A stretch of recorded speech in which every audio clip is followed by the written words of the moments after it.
नमः संस्कृताय। आप सभी का संस्कृत वाणी यूट्यूब चैनल पर स्वागत है, अभिनंदन है। और आज हम संस्कृत का सबसे महत्वपूर्ण टॉपिक या कहेंगे संस्कृत का सबसे महत्वपूर्ण अंग और इसके रचनाकार महर्षि पाणिनि भी उतने ही महत्वपूर्ण हैं जितना संस्कृत व्याकरण के लिए हमारे माहेश्वर सूत्र अर्थात भगवान शंकर के डमरू से निकले हुए, ये तो आप जान ही रहे हैं कहां से रचना हुई है इनकी, भगवान शंकर के डमरू से। और कहा भी है महर्षि पाणिनि के द्वारा रचित अष्टाध्यायी के मंगलाचरण में उन्होंने सबसे पहले प्रारंभ किया है और लिखा है कि नृत्यावसाने, नृत्य के बाद नटराज राजो अर्थात भगवान शंकर ने जब डमरू बजाया और कितने बार, नव पंच, 9 और 5 बार डमरू बजाया, उसकी ध्वनि को ये महर्षि पाणिनि ये एकदम तैयार थे, अर्थात उनके डमरू से निकली हुई ध्वनि को बांचने के लिए, सूत्रों में बांधने के लिए तैयार थे। और उनके मंगलाचरण है कि नृत्यावसाने नटराज राजो ननाद ढक्काम नव पंचवारम उद्धातु कामा सनकादिक सिद्धि नेता विमर्शई शिव सूत्र जालम, नेता विमर्शई शिव सूत्र जालम। अब देखेंगे साथ में अगर पढ़ेंगे तो हमें याद भी हो जाएगा, और अगर कहीं भी कोई दिक्कत आती है तो वीडियो को रोक करके और याद कर लेंगे, उसे कंठस्थ कर लेंगे। एक बार और देखते हैं कि नृत्यावसाने नटराज राजो ननाद ढक्काम नव पंचवारम उद्धातु कामा सनकादिक सिद्धि नेता विमर्शई शिव सूत्र जालम। देखेंगे कितने, नव पंचवारम अर्थात भगवान शंकर के डमरू से जो ध्वनि निकली वो कितने, नव पंच, 9 और 5, 9 5 बराबर 14। कितनी बार ध्वनि निकली, 14 बार, 14 बार। और इन्हीं को 14 बार जो ध्वनि निकली, इन्हीं को महर्षि पाणिनि ने अपने सूत्रों में, महर्षि पाणिनि ने अपने सूत्रों में उसे अपने सूत्रों में बांध दिया। कितने हैं देखेंगे, 1 2 3 4 5 6 7 8 9 10 11 12 13 और 14। ये 14 सूत्र हैं और इन्हीं के लिए हम क्या, महर्षि सूत्र तो कहते ही हैं, भगवान शंकर का अर्थात देवों के देव महादेव।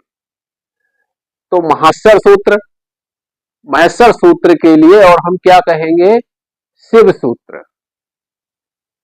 क्या कहेंगे, शिव सूत्र। तो महेश्वर भगवान शंकर के नाम से भी जाने जाते हैं, फिर शिव सूत्र भी कह सकते हैं। क्या कहेंगे, शिव सूत्र, शिव सूत्र, शिव सूत्र भी कहेंगे। अब देखेंगे कितने सूत्र हैं, 14, नव पंचवारम, 14 बार उन्होंने जो ध्वनि निकली उसके लिए सूत्रों में बांधा महर्षि पाणिनि ने, तो इसे और क्या कहेंगे, चतुर्दश सूत्रम। क्या, चतुर्दश सूत्रम, चतुर्दश सूत्रम। और देखेंगे क्या है सूत्र में। सबसे पहले जब पढ़ेंगे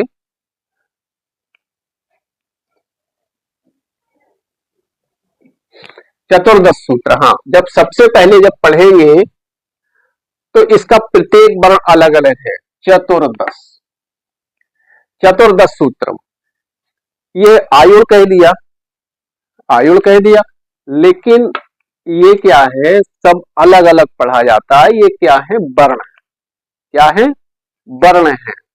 इन वर्णों का समूह है। वर्णों क्या कहते हैं, अक्षर, इसलिए अक्षर समामनाएं भी कह सकते हैं इन्हें। अक्षर समामनाएं सूत्रम, अक्षर समामनाएं, वर्ण समामनाएं सूत्र भी कह सकते हैं। और क्या कह सकते हैं, प्रत्याहार। वर्णों को क्या कहते हैं, यानी प्रत्याहार का समूह है, तो इन्हें क्या कह सकते हैं, प्रत्याहार सूत्रम, प्रत्याहार सूत्र। और एक बात ध्यान रखेंगे, जब भी हम कभी वीडियो देखें और पढ़ें तो एक कॉपी और पेन जरूर रखें। जो हमें मोस्ट लगे उसे वीडियो को रोक करके उसे नोट कर लें, क्योंकि मेहनत भी पढ़ने का जो समय है और हम नोट करते रहेंगे तभी हमारा जो सफल होगा। नहीं तो एक बार देखा, दो बार देखा, देखने के बाद जो पढ़ा वो भी चला गया, है ना।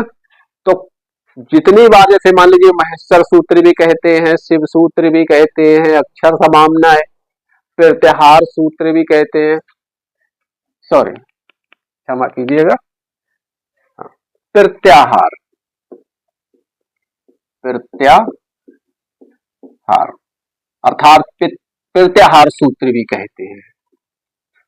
तो चाहे शिव महेश्वर सूत्र पूछ ले, शिव सूत्र पूछ ले, या कह चतुर्दश सूत्र पूछ ले, अक्षर समामनाएं सूत्र कह दे, या फिर प्रत्याहार सूत्र कह दे, तो इन्हीं के लिए समझ जाना 14 महेश्वर सूत्र के लिए। हाँ, अब इस साथ में इसका वाचन करेंगे, और वाचन इस तरह से करेंगे कि हमें एकदम कंठस्थ हो जाए। ठीक, अगर कहीं भी अगर समझ में नहीं आ रहा तो एक बार नहीं दूसरी बार फिर सुनेंगे, देखेंगे, साथ में पढ़ेंगे। आयुर रीलक एोंग अयोच अयोच हैवरट लड़ यमंगलनम झवई, हलंत हैं फिरते, झवई घड़ धस जब गढ़ दस खप छटत चटतो कपई सस्सर हल। एक बार और देख लेंगे।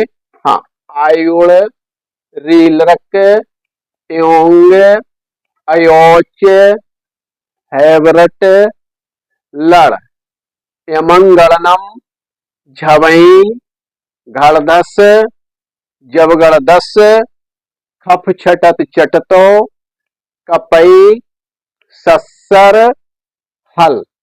ये हमारे चतुर्दश 14 सूत्र हैं। ठीक है, अगर ये आप अगर कॉपी पर नोट कर लिया है तो ठीक, और इसके लिए नोट कर लिया है, इसे मिटाते हैं, कुछ और भी लिखना है।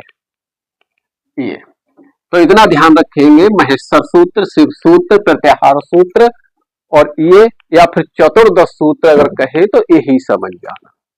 अब देखेंगे कि अगर आप संस्कृत का अध्ययन करते हैं, संस्कृत का अध्ययन करते हैं, और चाहे किसी भी क्लास में हो, चाहे जूनियर से लेकर के 1 से लेकर के कोई भी क्लास में पढ़ते हो, चाहे टीजीटी की परीक्षा देते हो, 6, 7, 8, 10, 11, 12, आप कोई भी परीक्षा की अगर तैयारी कर रहे हैं या किसी कंपटीशन की तैयारी कर रहे हैं तो इन महेश्वर सूत्रों से कुछ और भी प्रश्न बनेंगे।